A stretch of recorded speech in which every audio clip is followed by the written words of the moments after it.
Welcome back to Strive Sessions. I'm Andrea Daniels, a pharmacist for Strive.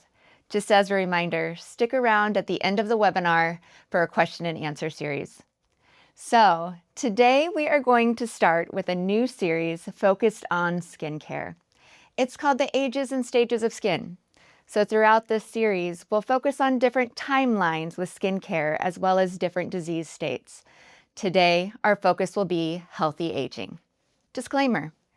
This webinar is for educational and informational purposes only. These statements have not been evaluated by the U.S. Food and Drug Administration. Compounded medications are prepared for individual patient needs based on valid prescriptions from a licensed healthcare provider. Compounded medications are not reviewed or approved by the FDA to diagnose, treat, cure, or prevent any disease. What's our agenda for today? We're going to look at the skin matrix. We're going to actually talk about the skin itself, talk about the aging code, which are different reasons why the skin ages, and then dive into our signature elements. If you've been around Strive for a while, you know that we like to focus on the personal side of medicine.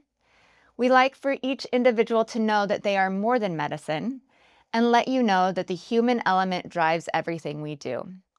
Now, when we started creating the dermatology line or the skincare line, there were 4 of us that got together with such passion for skincare itself. So first, remember, Strive is made by people, for people. We want to feel like we're elevating the ordinary, which you might think is ordinary, into the extraordinary, and know that each and every one of these products are formulated for every moment in time and every era of skin. We're first going to talk about the skin matrix, so the skin itself. The focus of this slide is to explore the role of the extracellular matrix. Now, the extracellular matrix, or ECM, is the actual living architecture of the skin. Within the ECM, you will find elastin, collagen, glycosaminoglycans, we'll continue to refer to those as GAGs, as well as proteoglycans. All of these help provide strength, elasticity, and hydration. The ECM is going to maintain the skin's resiliency, integrity over time. So it's important that we maintain this extracellular matrix as strong. First, we'll talk about collagen. So collagen provides firmness, density, and support. Collagen accounts for 75 to 80% of the dermal matrix and helps provide the tensile strength or the flexibility of strength as well as the structural support. There are 2 types of collagen that are going to be the main contributors in the skin. That's collagen type 1 and collagen type 3. It's important to understand that naturally collagen declines about 1% a year beginning in early adulthood. Now, this degradation might just be from natural causes, but UV radiation really has a lot of impact on collagen itself. Next, let's speak to elastin. So elastin provides that snapback or that flexibility to the skin. Elastin fibers allow the skin to stretch and recoil back to where it started. It's critical for maintaining the firmness and the flexibility of the skin. It's produced primarily early in life with minimal regeneration in adulthood. So this is going to be why preventative care in skincare is so important. Again, we speak to the UV degradation of elastin as well as the collagen. And loss of elastin does lead to loss of laxity and reduced coil, so the sagging or the less firmness of the skin.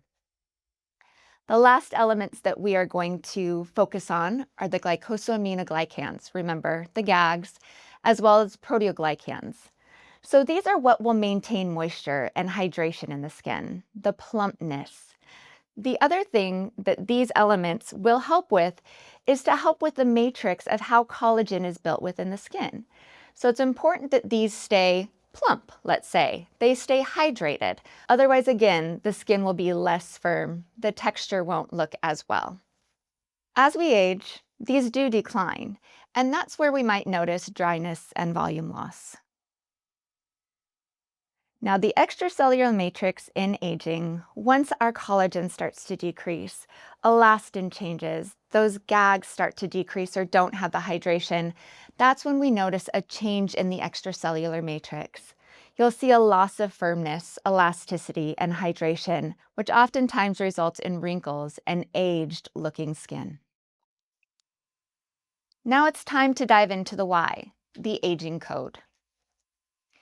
So there's many reasons why, but the primary drivers of skin aging are environmental. Those are considered extrinsic aging, structural or intrinsic aging, hormonal, and inflammatory or inflammaging. When we speak of extrinsic aging, these are oftentimes due to environmental damage. UV radiation, you heard me say that many, many times previously. Ultraviolet or UV radiation is going to be the primary cause of premature aging. We call that photoaging. It generates reactive oxygen species, which leads to oxidative stress. An interesting fact is that UV radiation actually upregulates the enzyme MMP1. MMP1 is responsible for breaking down collagen type 1, which, if you remember us talking about collagen earlier, collagen type 1 is the most abundant type of collagen in the skin. So UV radiation really has a lot of effect on the skin itself. Environmental factors will also impair the barrier function and increase transepidermal water loss. There will be a decrease in hydration of the skin. Pollution and lifestyle factors also further accelerate damage. Intrinsic aging. This is going to be structural aging. This sometimes is just the natural, time-dependent biological decline. There'll be decreased fibroblast activity, reduced collagen and elastin production, slower cell turnover, accumulation of fragmented collagen, which will disrupt the matrix activity, which again will lead to wrinkles, and then reduced repair.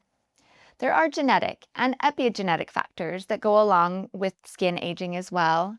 Sometimes it's predisposition and expressions that changes over time. There's DNA damage and other epigenetic modifications. So an interesting thing to know is once these epigenetic modifications are made, when the cells split, a lot of times those epigenetic pathways and modifications will just continue. So again, this is where a lot of prevention is important when we speak of skin aging. Lastly is longevity pathways, NAD and Sirtuins. Sirtuins act as a longevity molecule that can turn on anti-aging properties within the skin. Next, let's focus on hormonal changes. So as we age, just like myself, our estrogen levels decrease. Estrogen receptors are found throughout the body, including in the skin. They're found on our fibroblasts, and fibroblasts are going to be necessary for collagen production. Therefore, when there's less estrogen in the body, there's a decreased amount of collagen synthesis, and actually decreased glycosaminoglycan synthesis as well, resulting in less moisture within the skin. We have to understand that it's not only estrogen as a hormone that affects our skin, but androgen and cortisol shifts also contribute to inflammation and aging. Speaking of inflammation, various inflammatory conditions can lead to inflammaging. So this is a chronic, low-grade inflammation.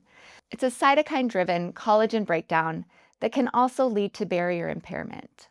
So we talk about inflammatory conditions throughout the body, but it's important to understand that inflammation can affect the skin as well.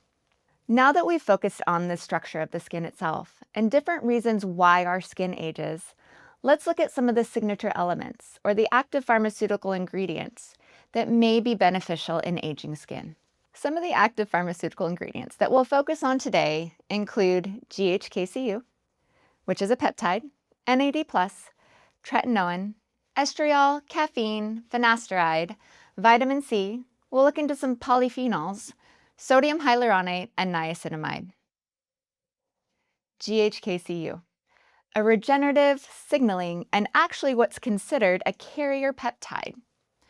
So GHK works as a signal peptide that binds copper ions, modulating gene expression related to skin maintenance and renewal. What does that mean? That means that GHK-Cu is going to bring some of the necessary nutrients to the skin to help with maintenance, renewal, and cellular communication. It's going to support collagen, 1, and collagen 3 synthesis. It promotes tissue remodeling and support and helps address the inflammation and oxidative stress. So ultimately, GHK may help with wrinkle appearance.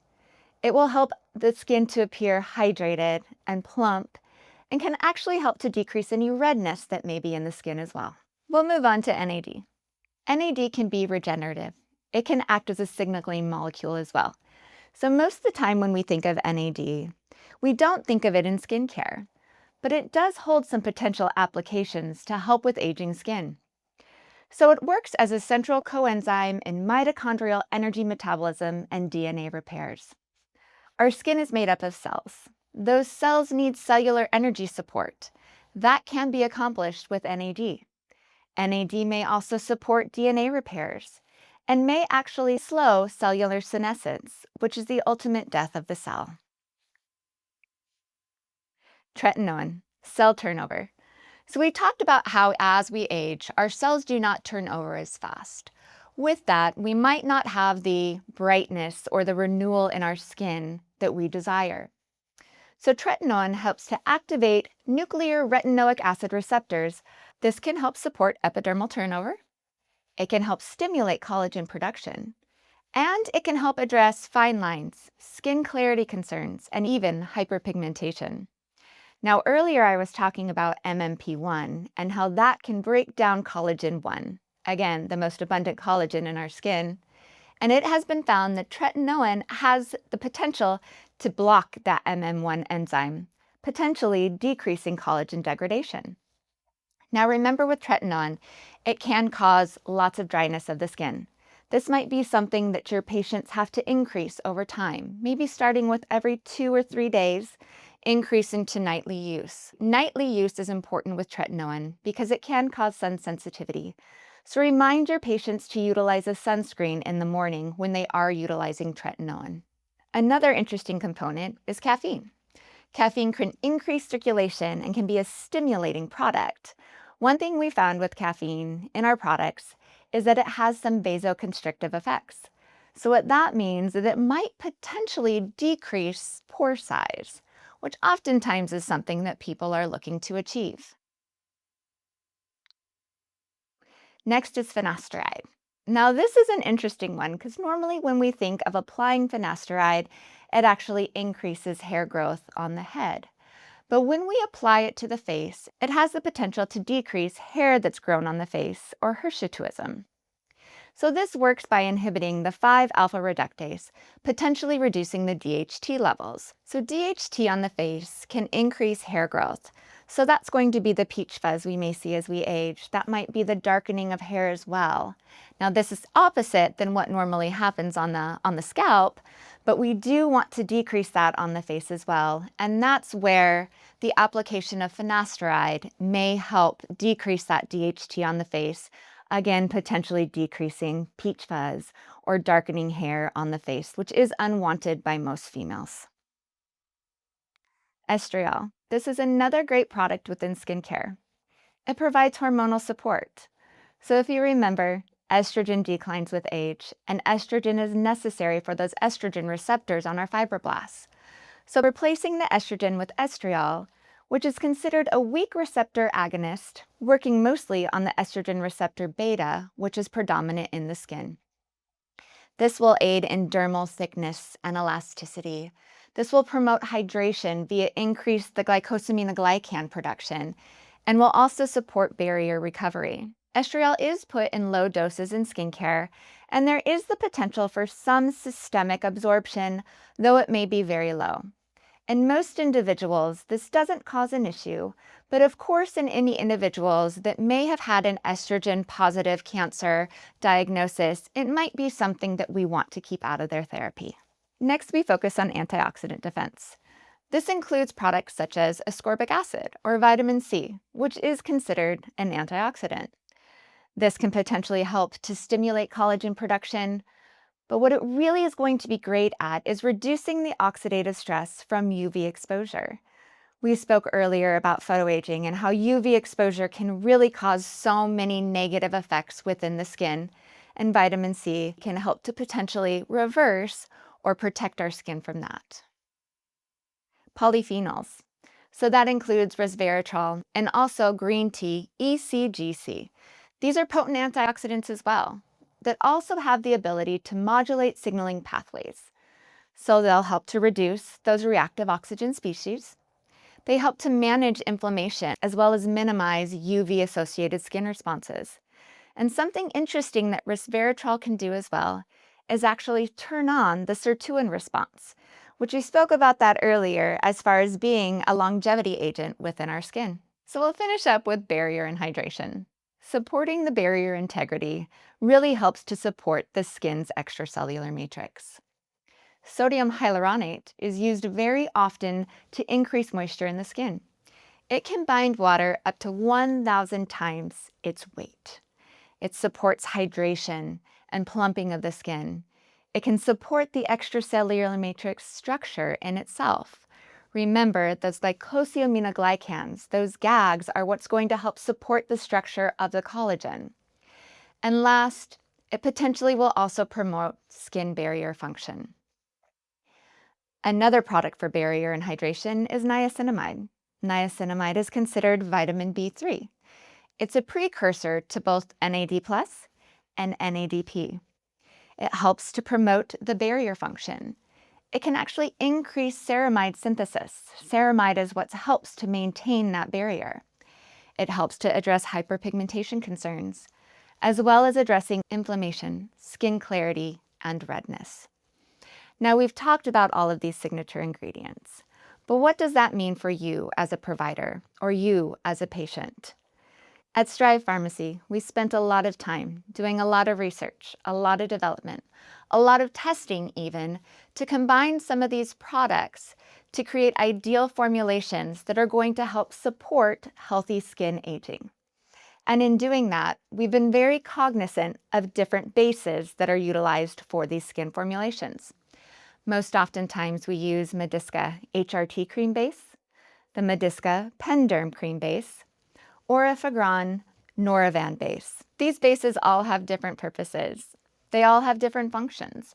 And we have found that putting different APIs, or these signature elements that we just spoke of, in the different bases provides the greatest potency and the greatest stability of the cream itself. I wrote a little something about Strive Skincare, and I'd like to read it for you. Strive Skincare is going to be built for your moments, the ones where your reflection makes you pause, the days you feel radiant, and the ones you don't. It's for every chapter of your skin story, not to change who you are, but to help you show up confidently, unapologetically, as you, because you're more than your skin. Lastly, here's some references or some great resources for you. Thank you for joining me today for Strive Sessions. I love speaking on skincare and dermatology. Stick around for a live Q&A.